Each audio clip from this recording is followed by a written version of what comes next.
Just cos 1995 வெளிவந்தது.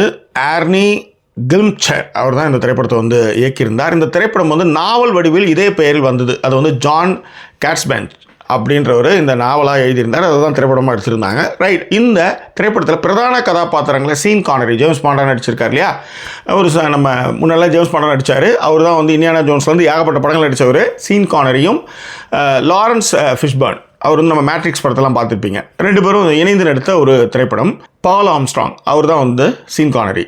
அவர் வந்து ஒரு ப்ரொஃபஸர், ஹார்வர்டு யூனிவர்சிட்டியில் ப்ரொஃபஸராக இருக்கார். க்ரைம் விஷயங்கள், கேபிட்டல் பனிஷ்மெண்ட்டு, இதை பற்றிலாம் நிறைய கட்டுரைகள்லேருந்து ஆராய்ச்சி கட்டுரைகள் எழுதி இருக்கக்கூடிய புத்தகங்கள்லாம் வெளியிட்டிருக்கக்கூடிய ஒரு மிகப்பெரிய ப்ரொஃபஸர் அவர். அதே மாதிரி ஏழை எளியவர்களுக்கு வாதாடுறது, அவங்களுக்கான பிரச்சனைகளை தலையிடுறது, அந்த மாதிரி விஷயங்களையும் அவர் செய்வார்னு வச்சுக்கோங்களேன். ஸ்பீச் ஒன்று கொடுத்துட்ருக்காரு. முடிஞ்சதுமே ஒரு வயதான பெண்மணி வந்து சந்திக்கிறாங்க.